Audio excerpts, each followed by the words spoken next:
በእኛ በኩል ሲሄዱ ለ20 ቤቶች እስከ 48% ቅናሽ ያገኛሉ። ዲያስፖራ ከሆናችሁ ቤት በመኪና ዋጋ ለጠቁማችሁ። ዲኤምሲ ሲመጡ ለዲያስፖራ ልዩ ትኩረት አለው። እስከ 48% ድረስ የበዓል ቅናሽ ለ20 ቤቶች አዘጋጅተናል። ከ80% በላይ ዲያስፖራ በሰፈሩበት በዚህ መንደር ቤት መግዛት ካሰቡ ሁሉንም ፍላጎት ያሟላ ሪል ስቴት ዲኤምሲ ነው። በወር 30 ሺህ ብር ገቢ ካለዎት ዲኤምሲ ያለ ስጋት ቤት ይግዙ። ዘመናዊ መኖሪያ ቤትዎን ከ220 ሺህ ብር ቅድመ ክፍያ ጀምረው ይዋዋሉ። 60% የባንክ ብድር ያዘጋጀን ሲሆን ካሉበት በእጅ ስልክ ደውለው ከ8% ጀምሮ በመክፈል ቤቶን ይውሰዱ። ወዲያው በ3 ቀን ዲኤችኤል ካሉበት ሀገር እናደርሳለን። ከስቱዲዮ እስከ ባለ 4 መኝታ እንዲሁም ቅንጡ የንግድ ሱቆችን አዘጋጅተናል። መንደሩ በ65000 ካሬ ላይ ያረፈ ሲሆን 5 ሊፍቶች፣ 5 የመዋኛ ገንዳ፣ 5 የከርሰ ምድር ውሃ፣ 5 ባካፕ ጄነሬተር አለው። ዘመኑን በዋጀ በአልሙኒየም ፎርምወርክ የግንባታ ጥበብ የሚገነቡ በመሆናቸው በአጭር ጊዜ ማስረከብ ዋና ግባችን ነው። እንደሚከፍሉት መጠን እስከ 35% ተጨማሪ ቅናሽ ተዘጋጅቷል። አስተውሉ። በእኛ በኩል ሲሄዱ ለ20 ቤቶች በስፔሻል ቅናሽ ይስተናገዳሉ። የድርጅቱን ስልክ በ0988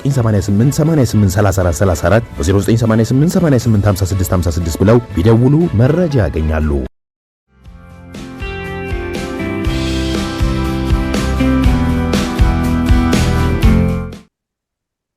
ጤና ይስጥልን ክቡራን ተመልካቾቻችን፣ ሲሳይ አጌና ከሉዓላዊ ሚዲያ ሐሙስ ሰኔ 19 2017 ዓመተ ምህረት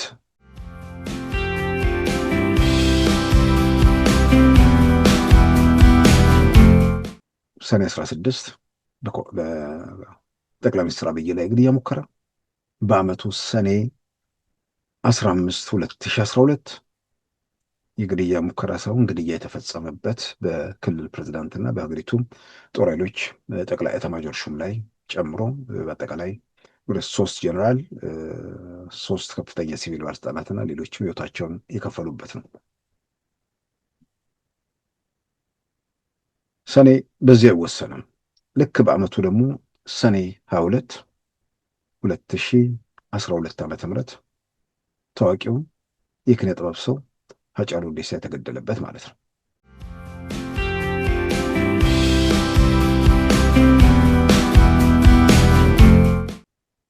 ያኔ የሚያውቁትን ዛሬ ቢናገሩ ብዙ ነገሮችን ለእንትኑ አይጠቅምም። በእርግጥ ለያዛችሁበት ፕሮጀክት በተቃውሞ በግርግር በምናምን ለመፍጠር ለሚያስቡ አይጠቅምም። በእርግጠኝነት አቶ ገዱም በዚህ አይነት በግርግር በጩኸት የሚሄድ ጠቅላይ ሚኒስትር፣ የሚወርቅ መንግስት፣ የሚፈርስ ሀገር እንደሌለም በእርግጠኝነት ይገነዘባሉ እያምናለሁ። ግን ስሜት ነው፣ ጥላቻ ነው፣ ንዴት አለ።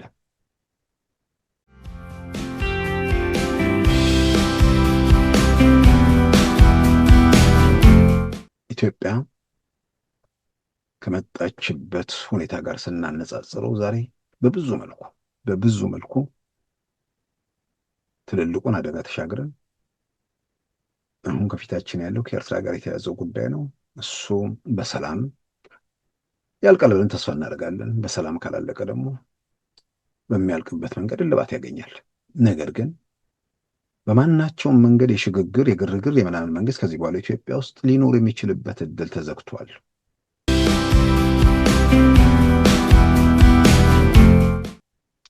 በዛሬው ፕሮግራማችን በእነዚህና በሌሎች ወቅታዊ ጉዳዮች ላይ ትኩረት አድርገናል። አሁን ወደ ዕለቱ ዜና እናመራለን። ባሳለፍነው የምዕራባውያን ዓመት ኢትዮጵያ የውጭ ቀጥተኛ ኢንቨስትመንት ወይም ኤፍዲአይ በመሳብ ከምስራቅ አፍሪካ ሀገራት ቀዳሚ መሆኗም ተገለጸ። የምስራቅ አፍሪካ ሀገራት ኬንያና ኡጋንዳን ጨምሮ በአጠቃላይ $8.5 ቢሊዮን የውጭ ቀጥተኛ ኢንቨስትመንት ኤፍዲአይ ሲያገኙ ከዚህ ውስጥ ግማሽ ያህሉ ወይንም $4 ቢሊዮን ያህል የኢትዮጵያ ድርሻ መሆኑም ተዘግቧል። ኢትዮጵያን ቢዝነስ ሪቪው የተባበሩት መንግስታት ድርጅት አካል የሆነውን የንግድና ኢንቨስትመንት ተቋም ወይም ዩኤንሲቲኤዲን በመጥቀስ እንደዘገበው ኢትዮጵያ በዚህ ዓመት ያገኘችው የውጭ ቀጥተኛ ኢንቨስትመንት በአጠቃላይ $4 ቢሊዮን የተጠጋ ሲሆን ከቀደመው ዓመት ጋር ሲነጻጸር የ21.9 በመቶ ጭማሪ አሳይቷል። በጠቅላላ በምስራቅ አፍሪካ የተገኘው ቀጥተኛ የውጭ ኢንቨስትመንት $8.5 ቢሊዮን ያህል ሲሆን ኢትዮጵያ $3.9 ቢሊዮን፣ ኬንያ $2.5 ቢሊዮን፣ ታንዛኒያ $1.1 ቢሊዮን፣ ኡጋንዳ 0.7 ቢሊዮን፣ ሩዋንዳ 0.2 ቢሊዮን ዶላር መሆኑ በዘገባው ተመልክቷል። በአማራ ክልል ጎንደር ውስጥ በጭነት ተሽከርካሪ ሾፌሮች ላይ የሚደርሰው ጥቃት መቀጠሉና አሳሳቢ ደረጃ ላይ መድረሱም ተዘገበ። የሾፌሮችን የዕለት ተዕለት እንቅስቃሴ የሚመዘግበው የሾፌሮች ድምፅና መገናኛ ብዙሃን እንደዘገቡት ጎንደር ውስጥ መቃ በተባለ ቦታ ከ15 በላይ ሾፌሮች በአንድ ቀን ሲገደሉ ቁጥራቸው አልታወቀም ቆስለዋል። ከጎንደር ወደ መተማ በሚደረገው ጉዞ መቃ በተባለ ስፍራ ሰኞ ሰኔ 16 2017 ታጣቂዎች በሰነዘሩ ጥቃት በትንሹ 15 ሾፌሮች ሲገደሉ ሌሎች ቁጥራቸው ያልታወቀ ደግሞ ቆስለዋል። ብዙዎቹ ሾፌሮች የጥቃቱ ሰለባ የሆኑት ከጥቃቱ ለማምለጥ በሞከሩበት ወቅት እንደሆነም ተመልክቷል። መቃ በተባለው ስፍራ በታጣቂዎቹ ተደጋጋሚ ጥቃት መፈጸሙ የተገለጸ ሲሆን ከሟቾቹ ውስጥ የተወሰኑት ከጅቡቲ ጭቃ ጭነው ለቀናት ሲጓዙ የቆዩ መሆናቸው ተመልክቷል።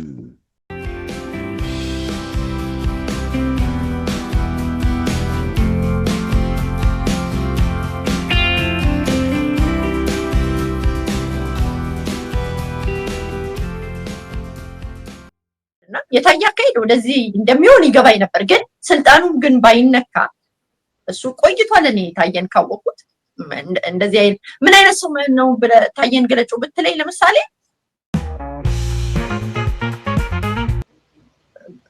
አለርጂ ነኝ፣ የውሸት አለርጂ ነኝ። በቃ የሆነ ሰው አሁን አለርጂ ሆኖ ፒነት ከተብት ሰጠው ወዲያው ነው አይደል ሪያክት የሚያደርገው ሰውነቱ። እኔም እንደዛ ነኝ። ይሄን ነገር ከእውነት አንፃር ብቻ ነው የምናገረው እንጂ ታየ ምናምን ይለወጣል ወይ ደግሞ ለነገር አመጣለሁ ወይ ደግሞ ታየ ላይ ዘመቻ አስነሳለሁ ምናምን ብያለሁ። ያቺን 2 ሚሊዮን ብር አስተሳሰራት ህግ ስለሚያውቅ ሚዲያ ላይ ወጥቶ በቀደም ደግሜ እየሰማሁት ነበር። እሱን ቃለ መጠይቅ ዛሬ 5-6 ዓመት ነው የሰጠውና ምንም አይኑ አይርገበገብም ሲዋሽ። ውሸት እኮ እንደሆነ ይታወቃል። ግን ውሸት ነው እንዴት አወቅሽ ቤቴ? በወቅታዊ ጉዳዮች ላይ ከቤተልሔም ታፈሰ ወይም ቤቲ ሾው ጋር ያደረግነውን ቃለ ምልልስ በዋሽንግተን ዲሲ ሰዓት አቆጣጠር ከሰዓት በኋላ 2 ፒኤም በኢትዮጵያ አቆጣጠር ከምሽቱ 3 ሰዓት የምናስተላልፍ መሆኑን ከወዲሁ እንገልጻለን።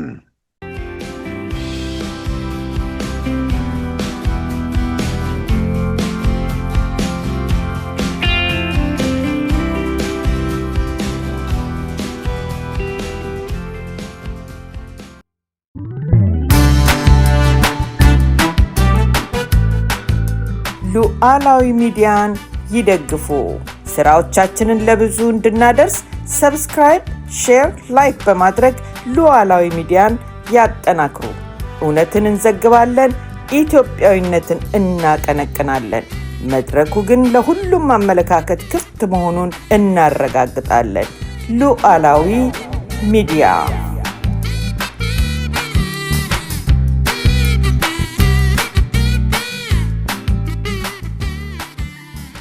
ክቡራን ተመልካቾቻችን የጠቅላይ ሚኒስትር አብይ አህመድ መንግስት የ7 የስልጣን ዓመታቱን አገባዶ የ8ኛ ዓመት ጉዞውን ጀምሯል።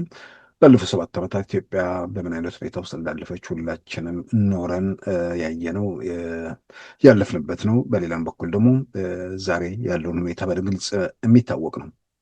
ስለዚህ ዛሬ ያለው ኢትዮጵያ ውስጥ ያለው ሁኔታ ለመገምገም ያለፍንባቸው መንገዶች መፈተሹ በተወሰነ ደረጃም ችግሩንም ተስፋውንም ሁሉንም ነገር ለመረዳት ያለውን እድል ያሰፋል ብዬ አምናለሁ። በ7 ዓመታት ጉዞ ውስጥ ምናልባት ደግሞ ዛሬ አሁን ያለንበት ወር ሰኔ ስለሆነ ኢትዮጵያ ውስጥ ትልቁ ፈተና ወይ ደግሞ አደጋ ተብሎ የሚጠቀሰው በ7 ዓመታት ውስጥ ሰኔ ውስጥ የተፈጸሙ ነገሮች ናቸው። በኢትዮጵያ ብዙ ጊዜ ኢትዮጵያ እንደውም የለውጥ እንቅስቃሴ ወይ ደግሞ ትልልቅ ክስተቶች የሚያጋጥሙት በግንቦት ወር ነው። ያው የኮሎኔል መንግስቱ ኃይለማርያም አገዛዝ የወደቀው በግንቦት 1983 ነው። ራሳቸው ኮሎኔል መንግስቱ ኃይለማርያም ሀገር ለቅጥቀው የወጡት ግንቦት 13 1983 ነው።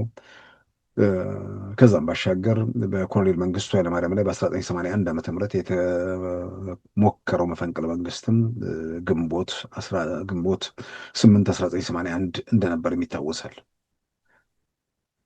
እንዲህ አይነት ትልልቅ ክስተቶች በቀደሙ በደርግ መንግስት ውስጥ ከግንቦት ጋር የሚያያዙበት ሁኔታ አለ። በሌላ በኩል ኢትዮጵያ ውስጥ ከነበሩ የአመፅ ወይ ደግሞ የለውጥ እንቅስቃሴዎች ጋር በተያያዘ ግንቦት ብቻ ሳይሆን ራሱ የደርግ መንግስት ወደ ስልጣን የመጣበትን ጉዞ የጀመረው የካቲቱ 1966 አብዮት የካቲት ወር ነው። ንጉሱም ስልጣናቸውን ያጡት ወይ ደግሞ ቤተ መንግስቱን ለቀው ወደ እስረኛነት የተሸጋገሩትና የኮሎኔል መንግስቱ አስተዳደር ወደ የሀገሪቱን መሪነት የተረከበው በመስከረም 1967 ከመስከረም 2 1967 ጀምሮ መሆኑ ይታወቃል። ስለዚህ ግድ ከወራት ጋር ሁሉ ነገር ይቆራኛል ማለት አለም፣ ግን አጋጣሚ ሆኖ የሚቆራኝበት ሁኔታ አለም። ወደኋላ ተመለሰንም የአፄ ኃይለ ሥላሴ ላይ የነ ገርማሜና የነ ጀነራል መንግስቱ ነዋይ መፈንቅለ መንግስትም የታህሳስ 53 ክስተት ነው። ከናባባሉም የታህሳስ ግርግር በሚል የሚጠቀስ ነው። ስለዚህ የግድ ከግንቦት ጋር የግድ ከሰኔ ጋር የሚያዝ ነገር የለውም። ግን በአብዛኛው ነገሮች ግጥምጥሞሽ መኖራቸውን እሱን መሰረት አድርጎ ለማንሳት ነው። በተለይ ከጠቅላይ ሚኒስትር አብይ ወደ ስልጣን ከመጡ በኋላ የነበረው ኢትዮጵያ ውስጥ ያሉ ችግሮች ወይ ደግሞ ፈተናዎች በዋናነት ከሰኔ ጋር የሚያያዙበት ሁኔታ ትልልቅ ችግሮች፣ ትልልቅ ፈተናዎች፣ አደጋዎች ኢትዮጵያ ተጋፍጣለች። በነዛ ውስጥ ዋና ዋና የሚባሉት ከሰኔ ጋር የተያያዙ ናቸው። ገና የጠቅላይ ሚኒስትር አብይ መንግስት ወደ ስልጣን መጥቶ በወራት ዕድሜ ውስጥ በቆየበት ወቅት ለእርሳቸው ድጋፍ ለማድረግ በመስቀል አደባባይ በተደረገው ትዕይንተ ህዝብ ላይ የግድያ ሙከራ የተካሄደው ሰኔ 16 2010 ዓ.ም ነው። ስልጣን ይዘው በ2-3 ወራት ጊዜ ውስጥ ማለት ነው። ከአንድ ዓመት በኋላ ሰኔ 15 2011 ዓ.ም ደግሞ በአማራ ክልል በነ ዶክተር አምባቸው በነ አቶ ዛዝና በነ አቶ ምግባሩ ላይ ግድያ የተፈጸመበት ወቅት ነው። የክልሉ ፕሬዝዳንትና የክልሉ ከፍተኛ የስራ ኃላፊዎች ከዚህ ግድያ ጋር በተያያዘ ደግሞ ግድያውን ያቀነባበሩትና የመሩት ጀነራል አሳምነው ጽጌም በሚቀጥለው ቀን እሳቸው ህይወታቸውን ያጡበት ነው። ያው ከግድያው በኋላ በማምለጥ ላይ ያሉ የጸጥታ ኃይሎች ደርሰው እርምጃ እንደወሰዱባቸው ያው በወቅቱ መገለጹም የሚዘነጋ አይደለም። እነዚህን ክስተቶች ማንሳት የሚያስፈልገው ዛሬ ላይ ነገሮችን አንዳንድ የኢትዮጵያ ፖለቲካ ውስጥ ዛሬ እዚህ መከራ ውስጥ በተወሰነ ደረጃ የምንዳክረው ሰውን በብሔርተኝነት ይሁን በሌላ መንገድ በተሳሳተና በተዛቡ መረጃዎች ህዝብን በሆነ መንገድ አደናግሮ በራስ ጉያ ለማስገባት የደረጉ ጥረቶች ከዛ በኋላ ለቀጠሉ ውስብስብ ጉዳዮች የራሳቸውን አስተዋጽኦ አድርገዋል። የአማራ ክልል ግድያ፣ የአማራ ብሔርተኛ ግድያውን በተመለከተ የአማራ ብሔርተኝነት አደጋ ውስጥ ይገባል በሚል ለግድያው ሌላ አካል ፍለጋ ውስጥ ገብቶ ያንን ደግሞ ሳላምጥ የሚወጣው እንዳለ ሲቀበለው ወይ ደግሞ ተቀብሎ ማስተጋባቱ በብዙ መልኩ በኋላ ላይ በአማራ ክልል ለተፈጠሩ ሁኔታዎች የራሱን አስተዋጽኦ አላደረገም ማለት አይቻልም። ዛሬ ላይ ወቅቱን መለስ ብሎ ማስታወሱ ኢትዮጵያ የተጋፈጠቻቸውን ትልቅ ችግሮች አንዱ በተለይ በለውጥ ውስጥ መሆኑን ማንሳቱ በጣም አስፈላጊ ነው። በእነሱ የተወሰነም አይደለም። የኢትዮጵያ ጦር ኃይሎች ጠቅላይ ኤታማዦር ሹም ጀነራል ሰዓረ መኮንን አዲስ አበባ የተገደሉትም ሌላው የኢትዮጵያ ሀገር መከላከያ ሰራዊት ጀነራል የነበሩ በተመሳሳይ በዛን ቀን አዲስ አበባ ላይ እንዲሁ ህይወታቸው ማለፉም የሚታወስ ነገር ነው። በአንድ ቀን ሀገሪቱ ከፍተኛ የጦርና የሲቪል ባለስልጣናትን ያጣችበት ቀን ማለት ነው። ጀነራል አሳምነውን ከጨመርን በዛ ሰኔ 15 2011 ዓ.ም በተፈጠረ ሁኔታ 3 ጀነራል መኮንኖች 3 ከፍተኛ የክልል ፕሬዝዳንትን ጨምሮ ከፍተኛ የስራ ኃላፊዎችን ጨምሮ እንደገናም ደግሞ በታጣቂዎች በምናምን ካለን በርካታ ሰዎች ህይወት የተከፈለበት ነው። ሰኔ 16 በጠቅላይ ሚኒስትር አብይ ላይ ግድያ ሙከራ፣ በአመቱ ሰኔ 15 2012 የግድያ ሙከራ ሳይሆን ግድያ የተፈጸመበት በክልል ፕሬዝዳንትና በሀገሪቱ ጦር ኃይሎች ጠቅላይ ኤታማዦር ሹም ላይ ጨምሮ በአጠቃላይ ወደ 3 ጀነራል፣ 3 ከፍተኛ ሲቪል ባለስልጣናትና ሌሎችም ህይወታቸውን የከፈሉበት ነው። ሰኔ በዚህ አይወሰንም። ልክ በአመቱ ደግሞ ሰኔ 22 2012 ዓ.ም ታዋቂው የኪነ ጥበብ ሰው ሃጫሉ ሁንዴሳ የተገደለበት ማለት ነው። የእሱን ግድያ ተከትሎ የተፈጠረው ተቃውሞና የተቀጣጠለው ነገር ለንጹሐን መገደል፣ ለሀብት ንብረት መውደም በብዙ መልኩ የተከተለውን ነገር ሁላችን የምናስታውሰው ነው። ያ ወቅት አንዳንዶች ዘንግተውት፣ አንዳንዶች ደግሞ ባይዘነጉትም ከነሱ የስልጣን አምሮትና ጥቅም ባሻገር ሀገርና ሕዝብ ላይ የደረሰና የተከተለ ነገር ብዙ ስለማያሳስባቸው ያኔ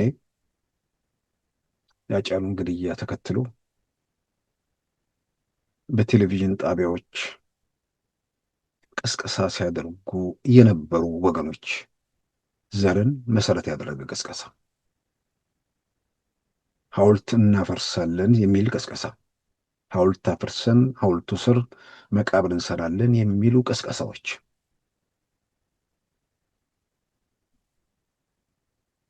መንግስትና ቤተሰብ ባቀደው ሳይሆን እኛ በፈለግነው የቀብር ስነስርዓቱን እንፈጽማለን ያሉ ኃይሎች የፈጠሩት ውዝግብና የተከተለው ግርግርና ግጭት፣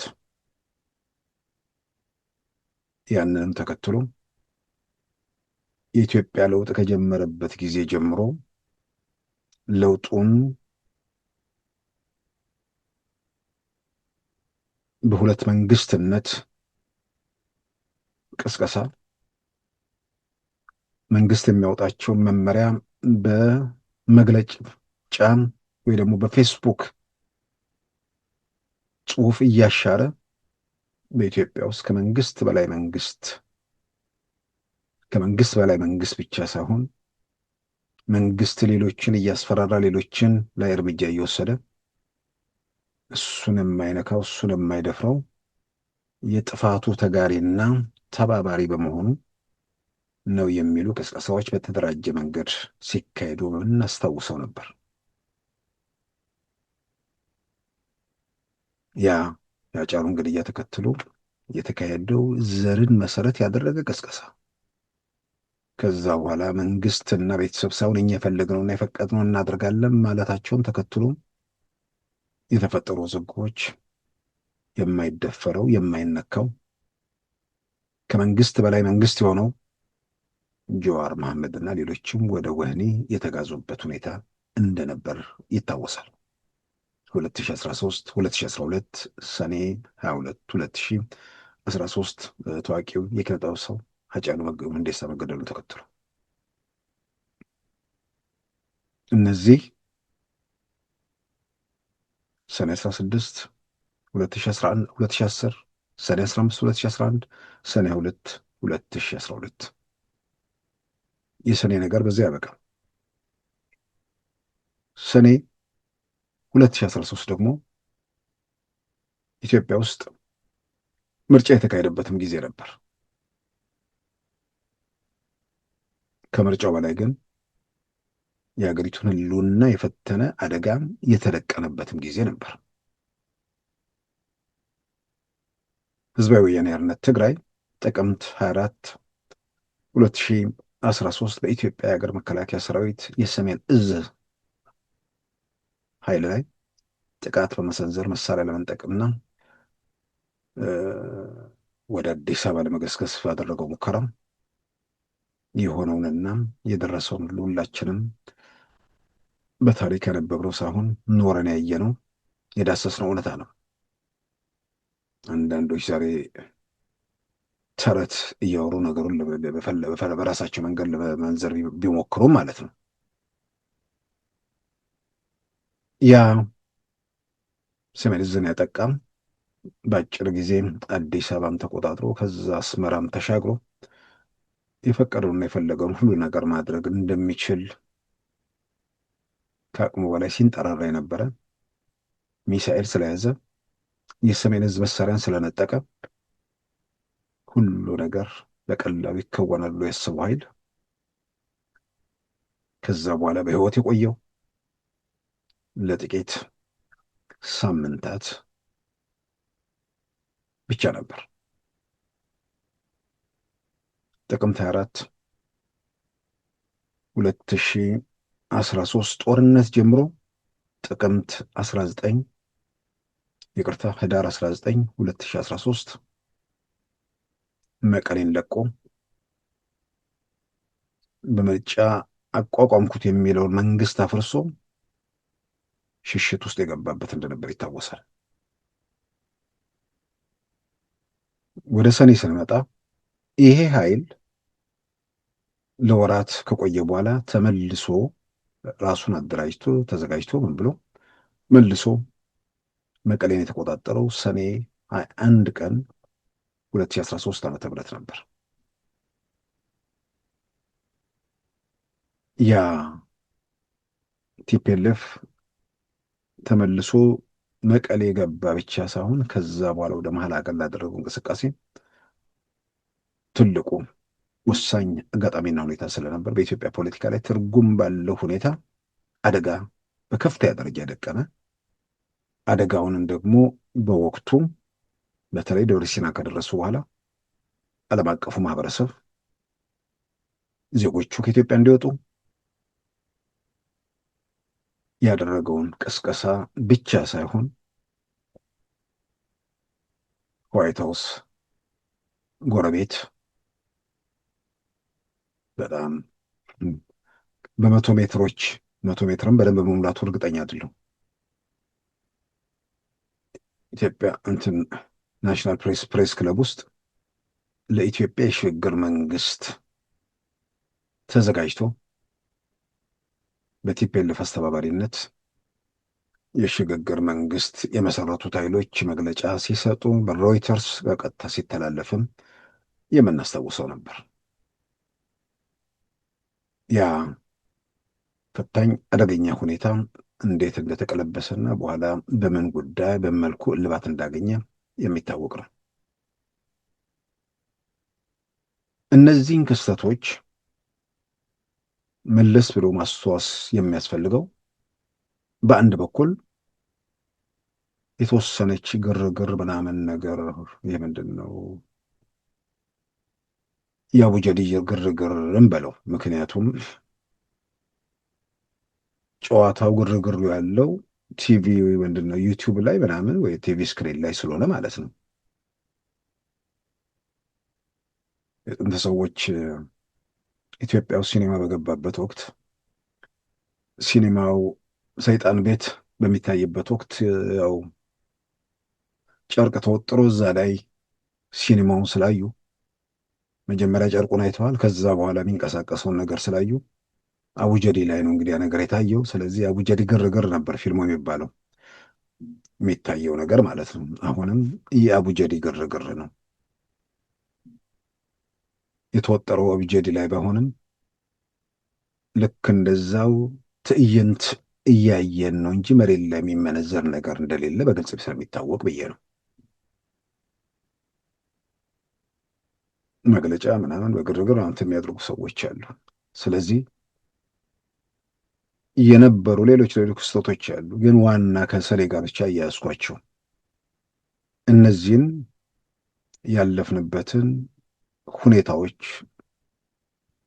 መርሳት ከሌለ አሁን ደግሞ አስታውሻለሁ። ይህም ዝም ብሎ ትዝ የሚለው ሰው ዛሬ የሚደረገው ምንድነው ሚዲያ ግርግር ምናምን የሁሉ ነገር በቃ ምንም ማድረግ አለመቻላቸውንና በየተናጠል በጋራ ሞክረው ሁሉ ነገር መምከኑን ማረጋገጫ ነው። ያው የነበሩ ሁኔታዎች ከባድ ነበሩ።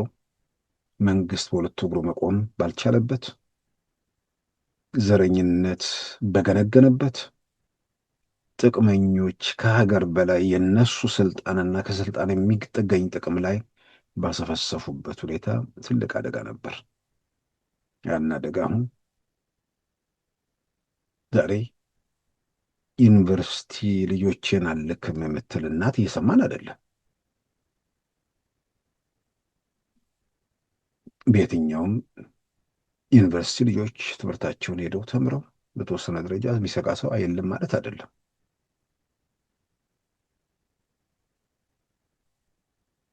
ሰዎችን ዘግዝቀው የሚገሉ፣ ዘግዝቀው የሚሰቅሉ፣ ቀጥቅጠው የሚገድሉ ሰዎች የማይጠየቁባት ወይ ደግሞ የፈቀዱትን ማድረግ የሚችሉባት ኢትዮጵያ አይደለችም ዛሬ።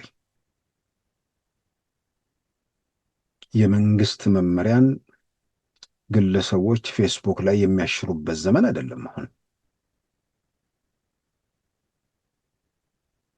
ስለዚህ የመጣ ነው በመስዋዕትነት ትልቅ ዋጋ ተከፍሎም ቢሆን በጣም በጣም በጣም አደገኛ ፈተናዎችን፣ ችግሮችን፣ መከራዎችን ተሻግረን ዛሬ እዚህ ጋር ደርሰናል።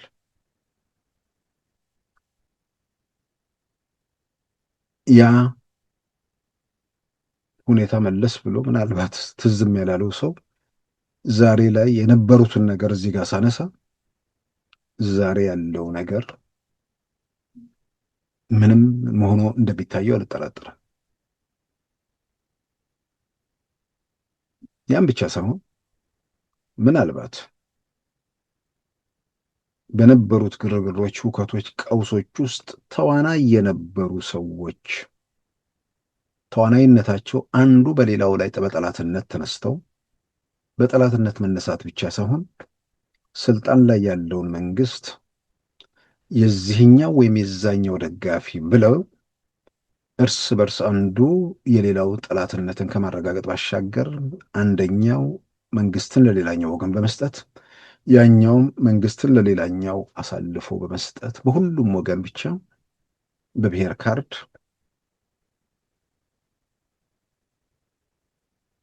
በጠላትነት ሲፈላለጉ በጠላትነት ሲወዛገቡ የነበሩ ከነሱም አልፎ መንግስትን በጠላትነት ወደ አንደኛው ጎራ ሲለጥፉ የቆዩ ሰዎች ዛሬ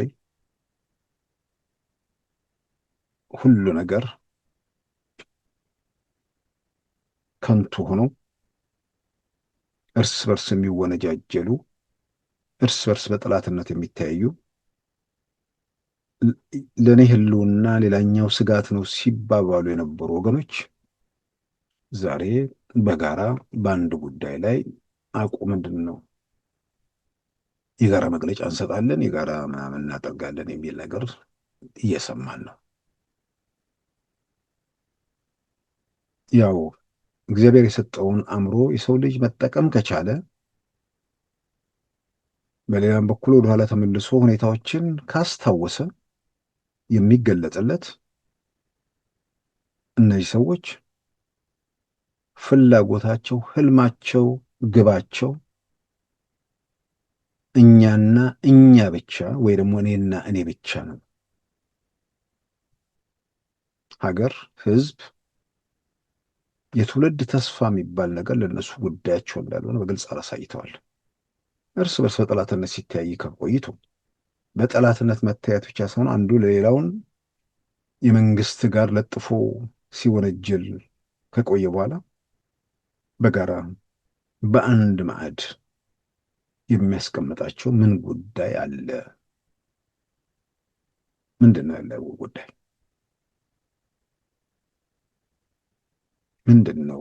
የእያንዳንዱ ያው በብሔር የተደራጁ ስለሆነ በየብሔረሰባቸው ጥያቄ ምንድን ነው? እስካሁን አንዳቸውም ይሄ የሚባል ነገር የለም። እነሱ ብቻ ሳይሆኑ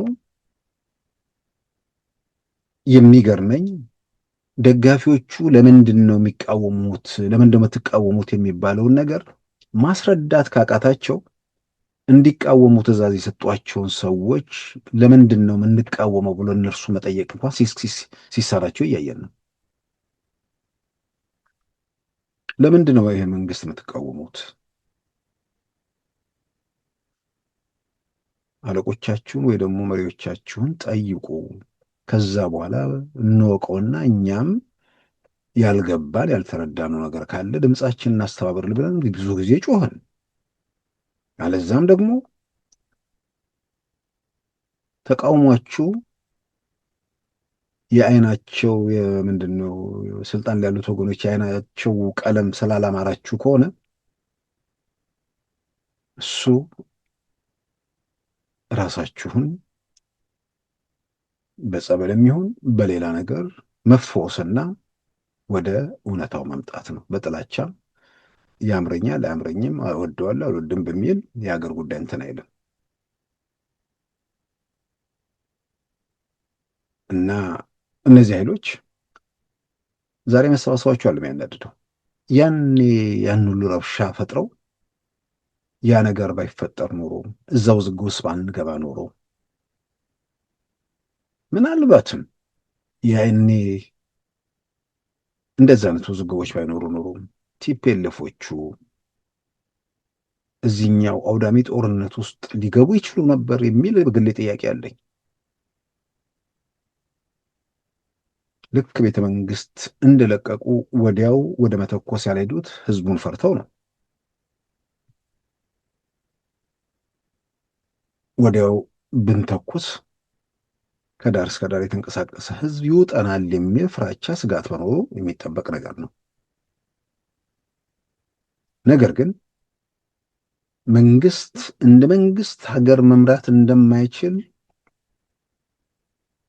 ማዋከብና ሽባ የማድረጉን ስራ በቀደመው የመንግስታዊ የጸጥታ መዋቅር ሀገሩን የቀውስ የመከራ የስደት የመፈናቀል የምናምን ምድር አደረጉትና እነርሱ ይሻሉናል ከነ ክፋታቸውም ከነ ወንጀላቸውም ከነ ኃጢአታቸውም ሰላም አረጋግጠው ነበር የሚል መልእክት ለማስተላለፍ ነበር። የሰው ምሬትና ጥላቻ በደረሳችሁት በደልና ክፋት መጠን እንደዚሁ እየተሰቃየን እንቀጥል እንጂ እናንተን አናይም የሚል ስሜት በመኖሩ ወዲያው በአጭር ጊዜ ውስጥ ወደ ተኩስ ለመሄድም እንትን ያለው አይመስለኝም። ነገር ግን ይህ ስርዓት አልበኝነቱ በመፍጠር ረገድ በአክቲቪዝም እነ ጀዋር እነ ሸኔ እነ እስክንድር በፈጠሯቸው ነገሮች በሌላም በኩል ደግሞ ምን እየተካሄደ እንደሆነ የሚለውን እንኳን ከስሜት ባሻገር በምክንያት የመተንተን የመረዳት የማስረዳት አቅም ያላቸው ሰዎች ሁሉ በጩኸቱ ተውጠው የጥላቻው እንትን ውስጥ ኩሬ ውስጥ ወርቀው ሲንደፋደፉ ያገኘናቸው። ለሀገር መፈየድ የተሻለ አማራጭ ማሳየት የሚችሉ ሰዎች ቆም ብሎ መመርመር፣ ግራ ቀኝ ማገናዘብ ባለመፈለግ ወይ ደግሞ የሚጋረድ ነገር ስለጋረዳቸው ለችግሩ መፍትሄ ያመጣሉ የሚባሉ ሰዎች የችግሩ ባለቤቶች ላይ የተገኙበት ሁኔታ ነው የነበረው። በዚህም የተነሳ ግርግር ምናምን ስላለ ቲፒኤልኤፎቹ አይ እንተኩስና እንሞክረዋሉ። ያው ትውልድን የበላ ጦርነት ውስጥ ገባል። ያ ግርግር ባይኖር ላይተኩሱ ይችሉ ነበር፣ እርማቸውን አውጥተው ይቀመጡ ነበር ብዬ አምናለሁ። ግን ደግሞ ከቲፒኤልኤፍ ተፈጥሮ አንጻር ዛሬ ላይ ያላቸውን ድንዛዜ ምናምን ያየ ሰው እነዚህ ሰዎች በምክንያት ይህን ያደርጋሉ ያን ያደርጉም ብሎ ማንም ሰው እርግጠኛ መሆን አይችልም። የሆነ የጎደለ የላላ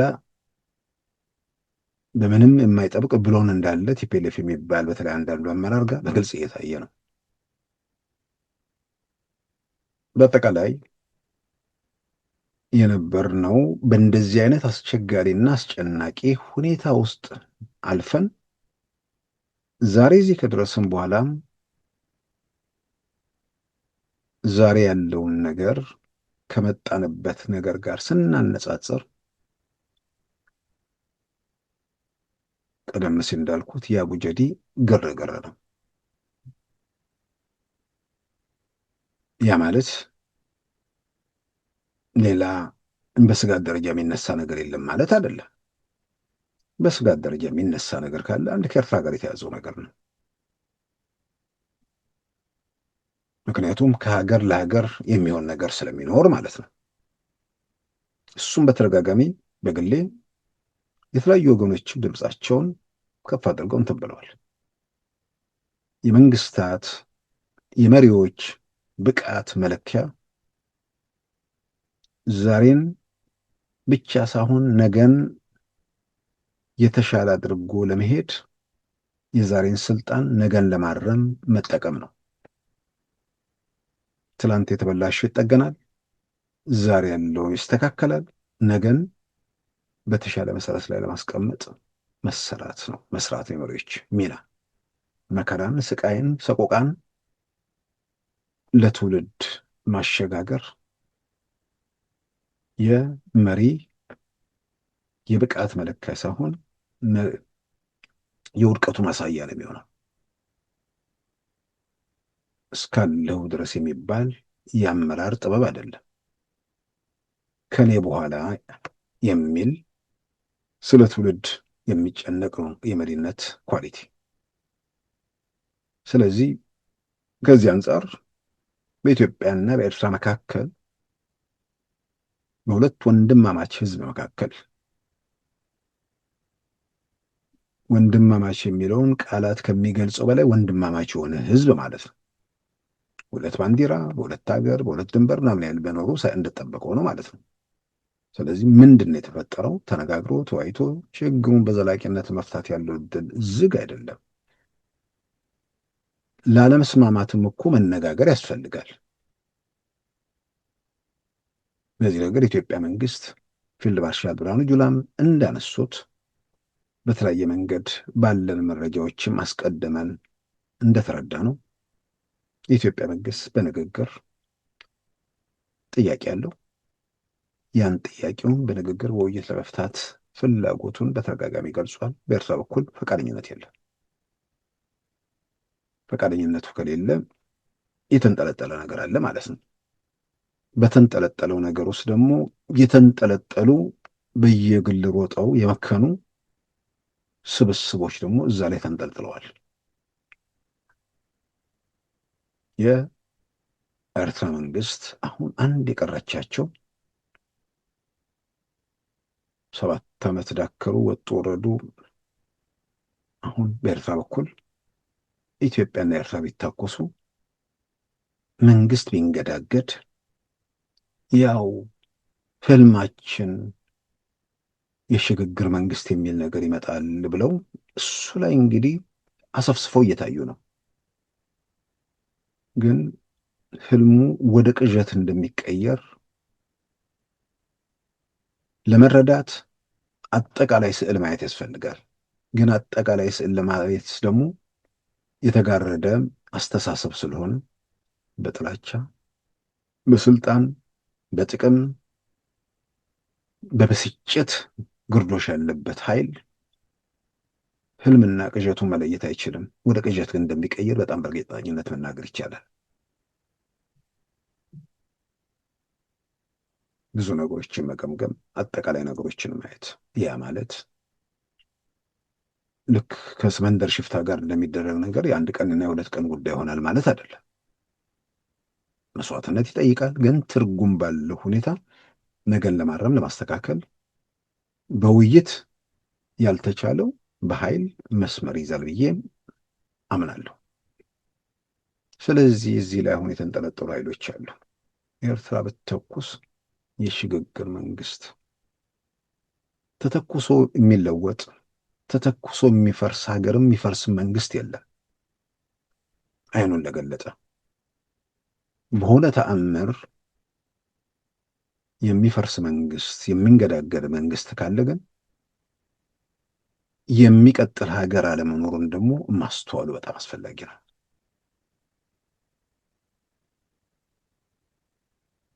የሚቀጥል ሀገር አለመኖሩ ብቻ ሳይሆን ከተበተነ በኋላ ለመሰብሰብ የሚችል ኃይል በኢትዮጵያ ምድር አለመታየቱ አሳሳቢም አስፈሪም ለእነዚህ ሰው ወገኖች ለመናገር ማለት ነው። መሰብሰብ የሚችል ያለውንም ጠብቆ መሄድ የሚችለው አንድ በሕይወት ያለ በሀገራዊ ህልምም የሚንቀሳቀስ አንድ የኢትዮጵያ መንግስት ብቻ ነው። በአሁኑ ሰዓት የሚተኩስ የሚረብሽ የሚቃወመው ውስጥ አንድ ሀገራዊ ህልም ያለው ኢትዮጵያ የሆነ ጠመንጃ ያነሳ ኃይል አለ? አንድ ሁሉም በየመንደሩ በየሰፈሩ የተኮለኮለ ተኳሽ ነው። ዛሬ ያው ወደ ቀበሌው ምናምን ቢወርድም ማለት ነው። በእንደዚህ አይነት ሁኔታ ውስጥ ኢትዮጵያ ከመጣችበት ሁኔታ ጋር ስናነጻጽረው ዛሬ በብዙ መልኩ ትልልቁን አደጋ ተሻግረን አሁን ከፊታችን ያለው ከኤርትራ ጋር የተያዘው ጉዳይ ነው። እሱ በሰላም ያልቃል ብለን ተስፋ እናደርጋለን። በሰላም ካላለቀ ደግሞ በሚያልቅበት መንገድ እልባት ያገኛል። ነገር ግን በማናቸውም መንገድ የሽግግር የግርግር የምናምን መንግስት ከዚህ በኋላ ኢትዮጵያ ውስጥ ሊኖር የሚችልበት እድል ተዘግቷል። ይህንን ማስተዋል፣ ነገሮችን መመርመር፣ በጥሞና ማየት በብዙ መልኩ ይጠቅማል፣ ያግዛል ብዬ አምናለሁ። ኢትዮጵያ ውስጥ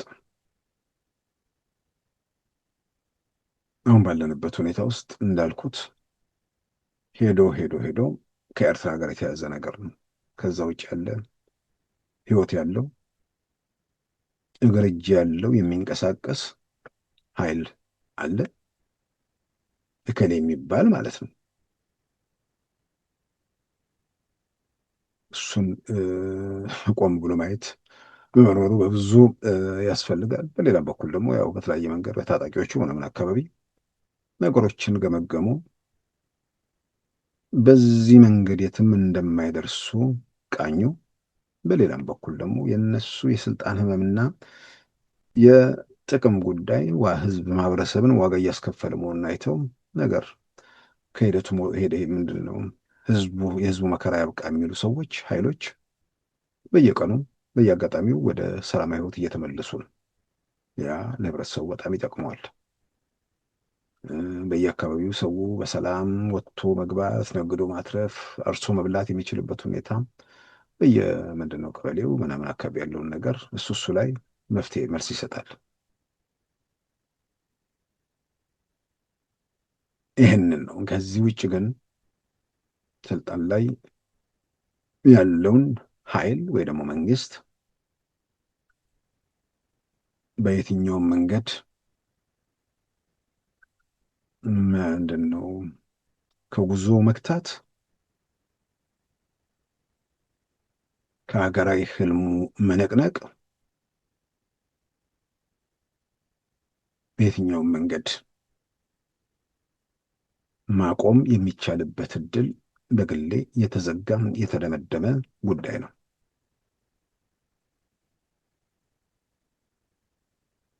አሁን አንዳንድ የምናያቸው ነገሮች በኤርትራ በኩል ያው ለመነጋገር ፈቃደኝነቱ የለም። ስለዚህ ኢትዮጵያ መንግስት ለማስገደድ ከቲፒኤልኤፍ ጋር ማበር ወይ ደግሞ ጥንዶ የሚል የቅንጅት ጉዳይ ተጀምሯል። እሱ በይፋ በተደጋጋሚ የተገለጸ ነገር ነው። የገረመኝ አንዳንድ ነገሮች ሲታዩ ያኔ ከሳምንት ምናምን በፊት ለመሰባሰብ ምንድን ነው በዩቲዩብ ላይ በምናምን ላይ ከሌ ተቃዋሚዎች ጠቅላላ በጋራ አንድ ግንባር ፈጥረው ወይ ደግሞ ግንባር ባይፈጥሩም ሚዲያ ላይ ወጥተው በዓላማቸውን ያስታውቃሉ በሚል ሲገለጽ የነበረው ዛሬ ላይ ቆመን ስናይ የዛ የጥንዶ አካል ነው ማለት ነው። ያ ብቻ አይደለም። ሰው በተናጠል ሮጠው በተናጠል ተኩሰው የመከኑ ኃይሎች እንኳን ነፃ አውጪ ሊሆኑ ራሳቸውንም በህይወትና በህልውና መቀጠል እንደማይችሉ ስለተረጋገጠ እነሱ ላይ ተስፋ የሚያደርግ ምንም ኃይል ባለመኖሩ ቀስ በቀስ ደጋፊው ምኑ እየተበተነ ስለሄደ እርስ በርስ በጠላትነት የሚተያዩ ጨምሮ ወደ አንድ መድረክ እንዲመጡ የተደረገው ነገር ዛሬ ላይ ዝም ብለን ስንገመግመው ዝም ብሎ የተፈጠረ ነገር አይደለም። የሆነ ፍላጎት ያላቸው ሰዎች እንዲሞክሩ ምናምን ተብሎ አይደለም። ዝም ብሎ ነገሮችን በደንብ ለሚያነብሰው የጥንዶ አካል ነው። አንዳንድ ሰዎች ሳያፍሩ አይ መሰባሰባቸው እኮ ጥሩ ነው፣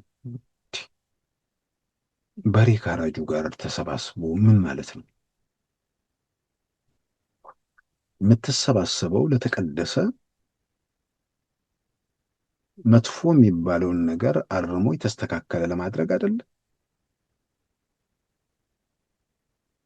ንጹሐንን ሲጨፈጭፍና በንጹሐን ጭፍጨፋ ሙሾ እያወረደ ፖለቲካ ሲሰራ የነበረ ኃይል ገዳይ እና ሙሾ አውራጅ እንዲሁም አስገዳይ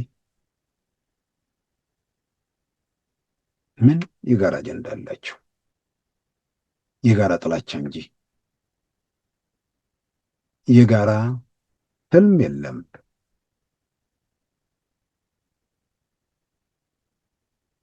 ቢሳካልኝ ይሄ መንግስት ከንትን ካለ ይሄኛውን በጥፊ ብዬ እኔ ነኝ ቤተ መንግስት የምገባው በሚል አንዱ ለሌላው ያለው ዝቅተኛ ግምት ራሱ አስገራሚ ነው። እርግጥ ነው አንዳንዶቹን ከመንገድ መሪነት ያለፈ ለምንም እንደማይፈልጓቸው የታወቀ ነው። አቅማቸው፣ አደረጃጀታቸው ምናምን ስለሚታወቅ ማለት ነው። ስለዚህ ያ ግርግር የአቡጀዴው ግርግር በቲፒኤልኤፍ እና በኤርትራ መካከል ላለው ጥንዶ ግብአት ነበር ማለት ነው። በቲፒኤልኤፍ እና በኤርትራ መካከል የሚባል ነገር ያለው ጎልቶ የሚታየው ነገር ስለሆነ እንጂ ፋኖ የለበትም ሸኔ የለበትም ማለት አይደለም። ያው ለመንገድ መሪነት እነሱም ያስፈልጋሉ እኮ። ግን የዛሬ 30 ምናምን ዓመት ወይ ደግሞ 40 ዓመት ያደረግከውን ነገር ዛሬ በዛ መንገድ እንዴት ሰው ዘመን ተለውጦ ብዙ ነገር ተጉዘን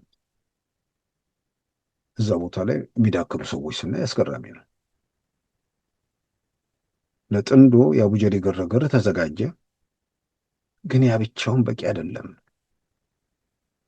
ስለዚህ ህዝብ ለማነሳሳት ቁጣ ለመቀስቀስ ምን ይደረግ የሚል ነገር ደግሞ ተፈጠረ።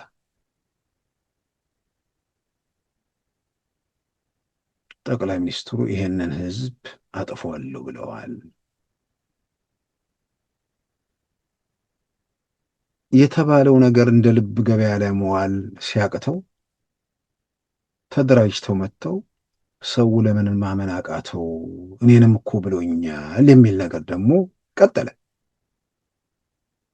አሁን አንዳንዶች ያሳፍራሉ። እውነት ለመናገር ሰው ልጅ ንዴቱን ዋጥ ማድረግን የመሰለ ነገር የሚያናድዱ በርካታ ጉዳዮች ይኖራሉ። ስልጣን ያጣ ሰው ያናድደዋል። ስደት የገባ ሰው መጀመሪያ ያሰበውና መጨረሻ ላይ እጁ ላይ የቀረውን ነገር ሲያይ ስሜቱን መቆጣጠር ሊከብዶ ይችላል። ግን ስሜትን እንደመግዛት ራስን እንደመቆጣጠር በጎ ነገር የለም። ነገ የሚያሳፍር ደብቁኝ የሚያስብል ነገር ውስጥ ሰዎች ላለመግባት መጠንቀቅ ነው ያለባቸው።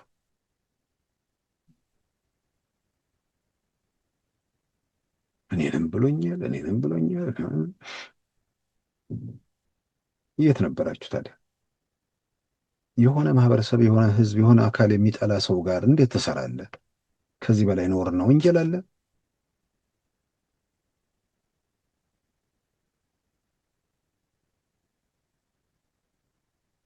ስልጣን ላይ በነበርክበት ወቅት ትክክል ነው ብለህ ስልጣን ካጣ በኋላ እንዲህ ብሎኛል፣ እንደዛ ብሎኛል። አንዳንዱ ለሕፃናት የተረት መጽሐፍ ላይ ቢካተት ያው ልጆቹ አንደኛ ደረጃ ትምህርት ቤት ሲገቡ የሚተዉት ማለት ነው። ከመዋለ ሕፃናት በላይ የማያልፍ ተረት። ሰዎች ህሊናን መግዛት፣ ስሜትን መግራት፣ ግራ ቀኝ ማስተዋል፣ ከጭብጨባ ባሻገር ነገሮችን መቃኘት ከነገ ስብራት በብዙ ይታደጋል እና ቆም ብሎ ማየት፣ መመርመር፣ ብዙ መኩል ያስፈልጋል።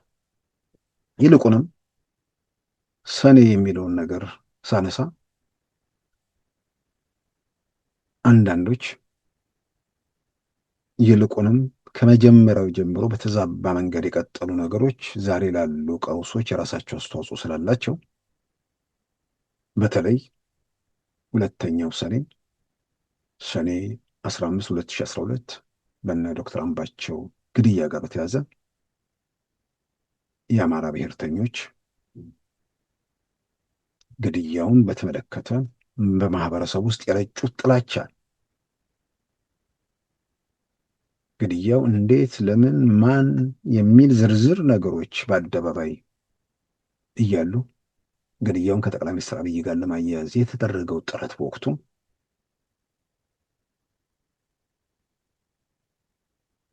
በዛ ሂደት ውስጥ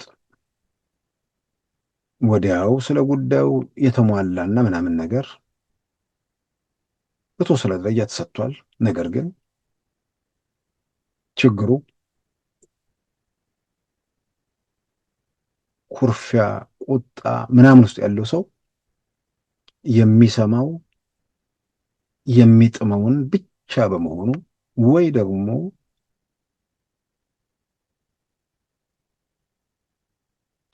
ጥላቻውን የሚሰብኩት ሰዎች አደንዝዘው አደንቆረው ስለያዙት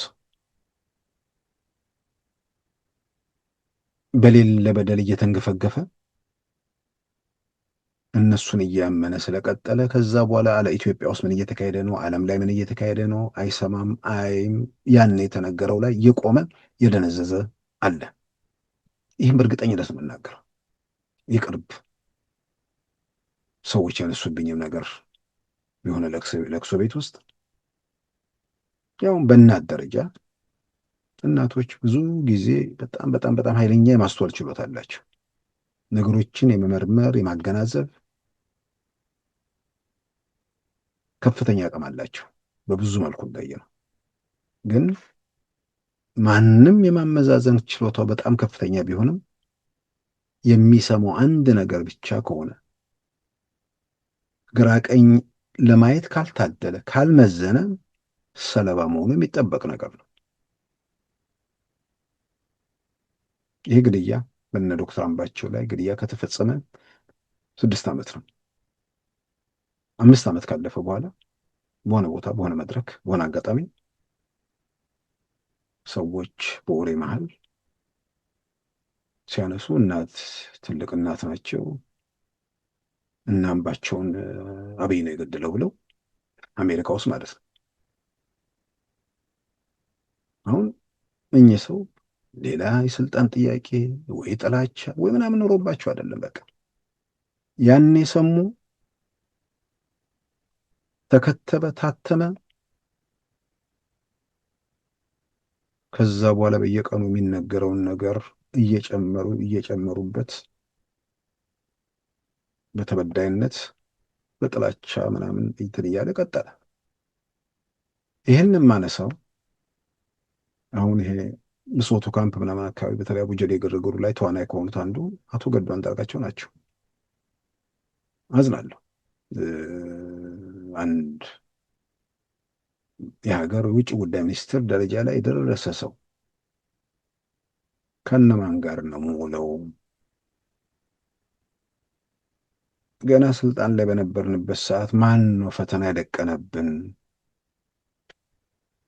ስልጣን ማጣት መካከል በሰዎች ጋር የሚፈጠሩ አለመግባባቶች ይኖራሉ። ጥያቄ ውስጥ የሚገባ ነገር አለ። ግን በዓላማ በማናቸውም መንገድ ዛሬ እንትን ካሏቸው ሰዎች ጋር አብሮ ሊያሰልፍ የሚችል ነገር በግሌ አይገባኝም። እኔም ተብያለሁ። በጣም አሳዝናለሁ። ግን ሰኔ ሲመጣ እሳቸው የማስታውሰው ይልቁንም በአደባባይ ያለ እውነታ ሌሎችም ብዙዎቹ ተናግረውታል። አሁን ምንድን ነው ችግሩ? አሁን ጥሩ ነገሩ ምንድን ነው? ተቃውሞ መስማት የለመደ ሰው ወይ ደግሞ በተቃውሞ ተመችቶት እዛው የከረመ ሰው የተለየ ሀሳብ መስማት አይጥመውም። ስለዚህ አሁን በጥላቻ ውስጥ ቆይቶ እዚህ ላይ የደረሰውን ሰው አሁን አቶ ገዱም በደንብ ይሰማቸዋል። ስለዚህ በነካጆ ሰኔ 15 ቀን 2012 ዓ.ም በነ ዶክተር አምባቸው ላይ እነ ጀነራል አሳምነው ግድያውን ለምን እንደፈጸሙ በዋዜማው በዕለቱ የነበሩ ሂደቶችን ያኔ ተናግረዋል። ይህን አሁን እኮ እንትን የምለው ነገር አይደለም። ያኔ ተናግረዋል። ያኔ ግን አይሰሙትም ነበር ነው ሰዎች። አሁን ተቃዋሚ ስለሆኑ ያኔ የሚያውቁትን ዛሬ ቢናገሩ ብዙ ነገሮችን ለእንትኑ አይጠቅምም። በእርግጥ ለያዛችሁበት ፕሮጀክት በተቃውሞ በግርግር በምናምን ለመፍጠር ለሚያስቡ አይጠቅምም። በእርግጠኝነት አቶ ገዱም በዚህ አይነት በግርግር በጩኸት የሚሄድ ጠቅላይ ሚኒስትር፣ የሚወርቅ መንግስት፣ የሚፈርስ ሀገር እንደሌለም በእርግጠኝነት ይገነዘባሉ ብዬ አምናለሁ። ግን ስሜት ነው፣ ጥላቻ ነው፣ ንዴት አለ። ይልቁንም አሁን ይህን አጋጣሚ ተጠቅመው በተዛባ መረጃ በጥላቻ ውስጥ ለከረሙ እውነቱን ነግረው በተወሰነ ደረጃ ቢፈውሷቸው። ይሄ ምንድን ነው የሚጠቅመው? የቀደመውን ነገር ምንም ያመጣው ነገር የለም። ሰዎች ቆም ብለው ግራ ቀኝ እንዲያው እንዲያስተውሉ ያግዛቸዋል። በቴሌቪዥን ወይ በሬዲዮ የተነገረ ነገር ሁሉ ትክክል ነው ከሚል ነገር እንዲወጡ ብዙ የወጡ ሰዎች አሉ። ግን በዛ ነገር ሊያግዝ ይችላል። ጀነራል ተፈራ ማሞም እኮ ተናግረውታል። የጸቡን ግድያው ለምን እንደተፈለገ እነ ጀነራል አሳምነው ለምን ግድያው እንደፈጸሙ በዝርዝር ተናግረዋል። ግን እርሳቸውም የዛን ጊዜ አልሸፈቱም ነበር፣ ፋኖ አልሆኑም ነበር። አሁን ፋኖ ከሆኑ በኋላ ለጊዜው ይጠቅማቸውም እሳቸው ያው በጥላቻ በምናምን ያሉ እዛው መቀጠል አለበት። በተዛባ መረጃ፣ በሐሰት፣ በቅጥፈት፣ በልብ ወለድ፣ በተረት እውነትን መሸፈን ፍትህን ማረጋገጥ አይቻልም። እውነተኛው ነገር ይገለጽ። ይልቁንም ያ እነ ዶክተር አምባቸው ላይ የተፈጸመው ግድያ ያንን ነገር ማስቀረት ይቻል ነበር። የክልሉ መንግስት ውስጥ ሁኔታዎች ወደዛ ደረጃ እንዳይደርሱ በፓርቲ ደረጃም እዛው ባለው መዋቅር ደረጃ ምን ማድረግ ይቻል ነበር? የሆነ የሚመለስ ነገር ባይሆንም በተወሰነ ደረጃ ለጥናት ለምርምር ተመሳሳይ ነገር ደግሞ ወደፊትም እንዳይከተል ይከተላል ብዬ የማምንበት ነገር ካሁን በኋላ የለም። በሁለት ምክንያት ያ የግርግሩ የቀውሱ የምናምን ዓመት ስላለፈ ለመረበሽ ለምናምን የሚያስቡ ሰዎች እጅ እግራቸውን ስላጡ፣ ሌላ በዛ ደረጃ ውስጥ ሀገሪቱን የሚከታት ሁኔታም ደግሞ ስለሌለ በሆነ መንገድ መንግስት ተዳክሞ እንደዛ አይነት ሁኔታ ሊፈጠር የሚል ከሆነ የዛን ጊዜ ሀገርም ስለማይኖር ሀገር ይሄም እንዲህ አይነቱ ነገር ይከሰታል አይከሰትም የሚለው ውስጥ ጉንጭ አልፋ ክርክር ውስጥ መግባት የሚያስፈልግ ማለት ነው። እናም ሰኔዎቹን ስናስታውስ ሁሉ ነገር አላፊ ነው፣ ሁሉ ጠፊ ነው። የሚፈጠሩ ግርግሮች ምናልባት ተጨማሪ 1 ቀን ተጨማሪ 2 ቀን ምናምን በግርግሩ ለመቀጠል ያስችል ይሆናል። የሚለወጥ የሚቆም ነገር አይኖርም። ያ ከሆነ ደግሞ እስካሁን በመረበሹም በምናምን የራሱን አሉታዊ ሚና የተጫወተ ከዚህ በኋላ ለህዝቡ ሰላምን መረጋጋትን በመፍጠር የራሱን አስተዋጽኦ በማድረግ ቢሞክር ጥሩ ነው ብዬ አምናለሁ። በሌላም በኩል መረጃን በተመለከተ ሰዎች የዚህ የዲጂታሉ ዘመን ጤነኛውም ወፈፌውም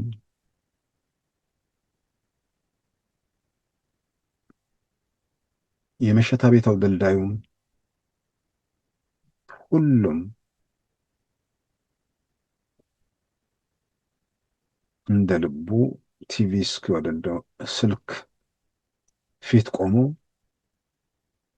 የፈቀደውና የፈለገውን ያለ ከልካይ የሚናገርበት ነገር ስለሆነ በእንደዚህ አይነት ጊዜ ውስጥ ኤዲቶሪያል ፖሊሲ፣ ሞራል ምናምን የሚለው ነገር የሚዲያዎቹ ወይ ደግሞ ምናምኑ ኃላፊነት ሳይሆን የህብረተሰቡ ኃላፊነት ሆኗል።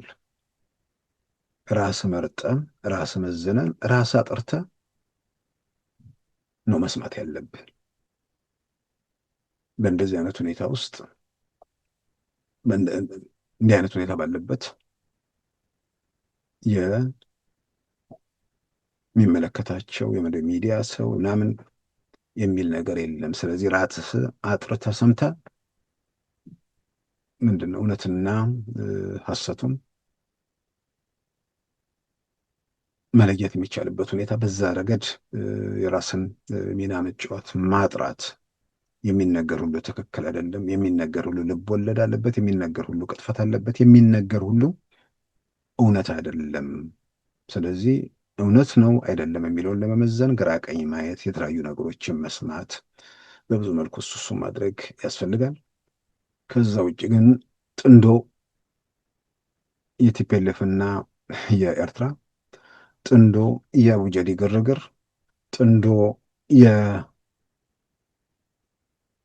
ለምንድን ነው ለግርግሩ ግብአት የሚደረጉ እኔም ተብያለሁ የሚል ቲያትር ያው እንደ ሁሌው እንደቀደመው ሁሉ የተወሰነ ቀን ግርግር ሆኖ ያልፋል። ይልቅ ግርግር ሆኖ ወደማያልፈው ዘመን ትውልድ ላይ የሚሰሩ ስራዎች ላይ ትኩረት ማድረግ በብዙ መልኩ ያግዛል፣ ይጠቅማል ብዬ አምናለሁ። ክቡራን ተመልካቾቻችን የዛሬ ሐሙስ ሰኔ 19 2017 ፕሮግራማችን በዚሁ ተጠናቋል። ጤና ይስጥልን።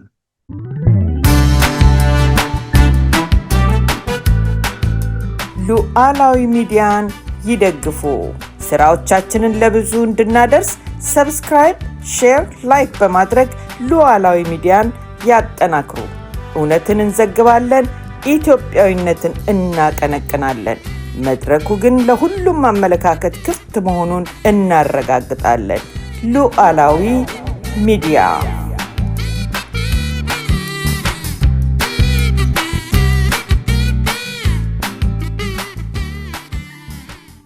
የዛሬ ሐሙስ ሰኔ 19 2017 ፕሮግራማችን በዚሁ ተጠናቋል።